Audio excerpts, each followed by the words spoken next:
오늘 말씀은 데살로니가전서 4장 13절로 5장 11절의 말씀입니다. 함께 읽습니다. 형제들아, 자는 자들에 관하여는 너희가 알지 못함을 우리가 원하지 아니하노니, 이는 소망 없는 다른 이와 같이 슬퍼하지 않게 하려 함이라. 우리가 예수께서 죽으셨다가 다시 살아나심을 믿을진대, 이와 같이 예수 안에서 자는 자들도 하나님이 그와 함께 데리고 오시리라. 우리가 주의 말씀으로 너희에게 이것을 말하노니, 주께서 강림하실 때까지 우리 살아남아 있는 자도 자는 자보다 결코 앞서지 못하리라. 주께서 호령과 천사장의 소리와 하나님의 나팔 소리로 진이 하늘로부터 강림하시리니, 그리스도 안에서 죽은 자들이 먼저 일어나고 그 후에 우리 살아남은 자들도 그들과 함께 구름 속으로 끌어올려 공중에서 주를 영접하게 하시리니, 그리하여 우리가 항상 주와 함께 있으리라. 그러므로 이러한 말로 서로 위로하라. 형제들아, 때와 시기에 관하여는 너희에게 쓸 것이 없음은 주의 날이 밤에 도둑같이 이를 줄을 너희 자신이 자세히 알기 때문이라. 그들이 평안하다 안전하다 할 그때에 임신한 여자에게 해산의 고통이 이름과 같이 멸망이 갑자기 그들에게 이르리니 결코 피하지 못하리라. 형제들아, 너희는 어둠에 있지 아니하매 그날이 도둑같이 너희에게 임하지 못하리니, 너희는 다 빛의 아들이요 낮의 아들이라. 우리가 밤이나 어둠에 속하지 아니하나니, 그러므로 우리는 다른 이들과 같이 자지 말고 오직 깨어 정신을 차릴지라. 자는 자들은 밤에 자고 취하는 자들은 밤에 취하되, 우리는 낮에 속하였으니 정신을 차리고 믿음과 사랑에 호심경을 붙이고 구원의 소망에 투구를 쓰자. 하나님이 우리를 세우심은 노하심에 이르게 하심이 아니요 오직 우리 주 예수 그리스도로 말미암아 구원을 받게 하심이라. 예수께서 우리를 위하여 죽으사 우리로 하여금 깨어 있든지 자든지 자기와 함께 살게 하려 하셨느니라. 그러므로 피차 권면하고 서로 덕을 세우기를 너희가 하는 것 같이 알아. 두려워 말라라는 제목으로 말씀 증거합니다. 바울이 전한 복음은 생명력이 있어서 많은 이들에게 소망을 줬습니다. 그런데 그 소망에 대해서 함부로 왜곡하거나 과도한 열망을 주입해서 어떠한 이익을 취하려고 하는 사람들이 생겨나게 됐어요. 그 후유증으로 어제 말씀했던 것처럼 재림을 열망하면서 집단 생활을 하기도 하고 일하기를 거절하는 등의 모습도 있었죠. 건전한 신앙이라고 보기가 어려웠습니다. 이에 바울은 사람의 유익이 아니라 하나님의 기쁨을 강조했습니다. 곧 거룩과 본분에 맞는 삶의 열심을 고면한 거지요. 자, 이어서 오늘 말씀에서도 바울은 흔히 오해하고 실망할 만한 중요한 문제에 대해서 말씀합니다. 그것은 바로 죽음에 대한 말씀이에요. 당시 그리스도의 다시 오심, 재림을 열망하여 믿음을 지켜 살다가 죽음을 맞이하는 성도들을 보면서 신앙에 대한 의구심을 갖는 성도들이 있었던 모양입니다. 이에 바울은 주님 안에서 성도로서 죽는다는 것이 어떤 의미인지, 또 부활이란 무엇인지에 대해서 말씀을 전합니다. 그 핵심을 두 가지로 생각을 해봅니다. 첫 번째, 죽음 너머의 영광을 고대하라는 것입니다. 데살로니가전서 4장 13절은 이렇게 시작하지요. 형제들아, 자는 자들에 관하여는 너희가 알지 못함을 우리가 원하지 아니하노니, 이는 소망 없는 다른 이와 같이 슬퍼하지 않게 하려 함이라. 아멘. 여기서 잠자는 자들이란 성도들의 죽음을 완곡하게 표현하는 말입니다. 그리고 이렇게 굳이 말하는 것은 죽음이 끝이 아님을 함의하고 있는 바울의 의도가 담겨 있다 볼 수가 있어요. 그러면서 이 말을 하는 이유에 대해서 소망 없는 다른 이와 같이 슬퍼하지 않게 하기 위하여라고 설명하고 있죠. 곧 성도의 죽음은 세상적인 죽음과 같지 않다는 것입니다. 이유가 무엇일까요? 14절입니다. 우리가 예수께서 죽으셨다가 다시 살아나심을 믿을진대 이와 같이 예수 안에서 자는 자들도 하나님이 그와 함께 데리고 오시리라. 아멘. 자, 바울은 잠자는 자들, 곧 성도의 죽음에 대해서 그들은 예수님의 재림 때의 부활에서 산 자들과 함께 예수님을 영접하게 될 것이라고 단언하고 있습니다. 이것은 예수 그리스도의 죽으심과 부활을 근거로 한 이야기예요. 주님이 부활하신 대로 성도도 부활한다는 거죠. 자, 이때 중요한 연결이 있습니다. 부활은 죽음을 전제하고 재림은 승천, 즉 떠남을 전제하고 있다는 거죠. 죽음 없는 부활은 없으며 떠남이 없는 재림도 없는 것입니다. 따라서 성도에게 죽음은 끝이 아니며 떠남도 끝이 될 수가 없다는 거예요.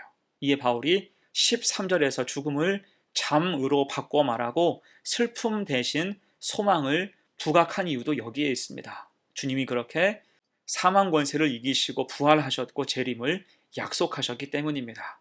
특히 바울은 주님이 다시 오시는 순간을 부각하여서 설명하죠. 16절과 17절입니다. 주께서 호령과 천사장의 소리와 하나님의 나팔 소리로 친히 하늘로부터 강림하시리니 그리스도 안에서 죽은 자들이 먼저 일어나고 그 후에 우리 살아남은 자들도 그들과 함께 구름 속으로 끌어올려 공중에서 주를 영접하게 하시리니 그리하여 우리가 항상 주와 함께 있으리라. 아멘.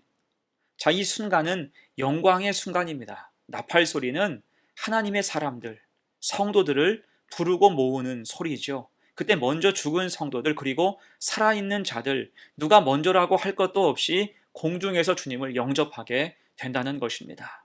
자, 사실 이 장면에 대해서는 감히 머리로 그려볼 수가 없습니다. 그 스케일이나 장엄함을 감히 상상할 수 없기 때문이죠. 우리가 요한계시록을 보면 최후의 심판과 어린 양의 혼인잔치 등이 묘사되어 나옵니다.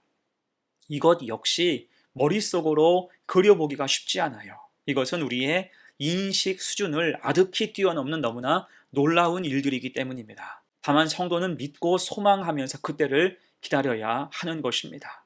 죽음 너머에 주실 은혜와 영광은 분명하기 때문이죠. 우리는 그 나라에서 영원히 주님과 함께 살 것입니다. 이 믿음이 선명할 때 죽음은 더 이상 두려움이 아니라 우리의 소망이 될 수가 있는 것입니다. 그러한 굳센 믿음으로 이 땅에서 천국의 소망을 가지고 살아갈 수 있는 성도가 되시기를 간절히 축원합니다. 아멘. 두 번째예요. 본문의 핵심 두 번째, 심판의 때를 준비하라는 것입니다. 여러분, 세상은 끝날이 예정되어 있습니다. 개인의 종말도 있지만 세상의 종말도 반드시 있어요. 성경은 하나님 심판이 우리가 생각하는 때에 임하지 않는 것일 뿐 그날은 반드시 올 것이라고 힘주어 말씀합니다. 그런 의미에서 4장을 이어서 데살로니가 5장에서도 바울은 세상의 끝날에 대해서 이야기해요. 5장 1절과 2절입니다. 형제들아, 때와 시기에 관하여는 너희에게 쓸 것이 없음은 주의 날이 밤에 도둑같이 이를 줄을 너희 자신이 자세히 알기 때문이라. 아멘.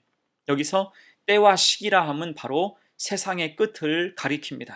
곧 이 날은 주님께서 재림하셔서 온 땅을 심판하시는 마지막 날임을 뜻하죠. 이에 성도는 이 날을 기억하고 또한 준비하며 살아가야 돼요. 그런 의미에서 5장의 말씀은 그 날에 대한 분명한 교훈을 우리에게 제공합니다. 먼저 그 날은 예고 없이 찾아온다 말씀하죠. 바울은 2절에서 그 날이 도둑같이 이른다고 말씀합니다. 곧 그때는 아무도 모른다는 거예요. 다만 3절, 그들이 평안하다 안전하다 할 그때에 임신한 여자에게 해산의 고통이 이름과 같이 멸망이 갑자기 그들에게 이르리니 결코 피하지 못하리라. 아멘. 이렇게 말씀해요. 그래서 한 가지는 분명하죠. 모두가 예상하지 못하는 그때의 주님이 오신다는 것입니다. 이에 성도는 준비 태세를 확립할 필요가 있죠. 평안하다 안주하지 말고 위협이 없다 하여 방심하지 말라는 것입니다. 어느 순간이든지 성도는 본분에 충실해야 한다는 거예요. 4절로 6절까지 말씀 보세요. 형제들아, 너희는 어둠에 있지 아니하매 그 날이 도둑같이 너희에게 임하지 못하리니 너희는 다 빛의 아들이요 낮의 아들이라. 우리가 밤이나 어둠에 속하지 아니하나니 그러므로 우리는 다른 이들과 같이 자지 말고 오직 깨어 정신을 차릴지라. 아멘. 자, 이 말씀에는 조금 특이점이 있죠.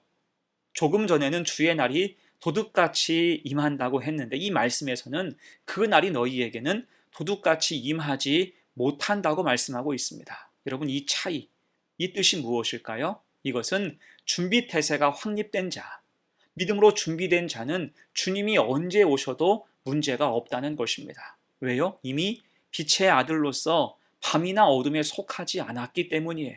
그 성도는 늘 하던 대로 믿음의 삶에 최선을 다해야 한다는 것입니다. 그러면 문제가 없다는 거예요. 그런 의미에서 바울은 데살로니가전서 3장 11절에서 이렇게 말했죠. 또 너희에게 명한 것 같이 조용히 자기 일을 하고 너희 손으로 일하기를 힘쓰라. 아멘. 그 사람들의 말, 어떤 소문에 휘둘리지 말고 세상의 조류에 출렁이지도 말며 믿음으로 자기가 해야 할 일에 충실하라는 것입니다. 일상의 삶, 믿음의 삶에 최선 다하라는 거예요. 그러다 보면 도둑같이 주의 날이 임해도 문제가 없다는 거지요. 그런 믿음의 모습이 8절과 9절입니다. 우리는 낮에 속하였으니 정신을 차리고 믿음과 사랑의 호심경을 붙이고 구원의 소망의 투구를 쓰자. 하나님이 우리를 세우심은 노하심에 이르게 하심이 아니요 오직 우리 주 예수 그리스도로 말미암아 구원을 받게 하심이라. 아멘. 이 믿음으로 일상을 살며 그 일상이 심판의 때를 위한 준비가 되고 주님이 임하시는 날 우리는 빛의 자녀로 주님을 영접할 수 있다는 것입니다. 이 사실을 잘 기억하여서 우리의 일상이 믿음의 삶이 되도록 날마다 주님 앞에 온전히 서는 복된 성도가 되시기를 간절히 축원합니다. 이제 말씀을 마무리합니다. 오늘 바울은 성도의 죽음과 부활 그리고 주님의 재림과 심판에 대해서 말씀을 증언했습니다. 죽음은 끝이 아니라 영원의 시작이며 주님이 다시 오시는 날 성도들은 부활의 영광에 참여하게 된다는 거지요. 이에 성도는 소망 없는 자처럼 슬퍼하지 말고 죽음 너머의 영광을 소망하며 이 땅을 살아가야 한다는 거예요. 또한 그날은 아무도 알 수 없고 예고 없이 임할 수 있음을 강조하고 있죠. 이에 성도는 빛의 자녀로서 늘 깨어 있어서 본분을 다할 것을 주문합니다. 곧 지금 주어진 자리에서 성실히 살아가며 믿음으로 준비된 삶을 사는 것이 가장 확실한 심판과 재림에 대한 준비라는 것입니다. 곧 성도는 그날을 두려워하지 말아야 돼요. 우린 이미 주님의 영접을 받을 존재이기 때문입니다. 그래서 믿음 가지고 살아갈 때 죽음 넘어 부활의 소망을 붙잡고 힘내어서 이 땅을 믿음 가지고 사명을 잘 감당하여 살아갈 수 있는 복된 성도가 되시기를 간절히 축원합니다. 아멘. 함께 기도합니다. 은혜로우신 하나님, 오늘 말씀을 통해 죽음 너머에 주실 영광과 주님의 재림을 생각하게 하심을 감사합니다. 이에 우리 성도들 죽음을 넘어 부활의 소망을 붙들게 하셔서 흔들리지 않는 믿음을 허락하여 주옵소서. 또한 주님의 날이 언제 임할지 알 수 없사오니 늘 깨어 믿음으로 무장하여 살게 하옵소서.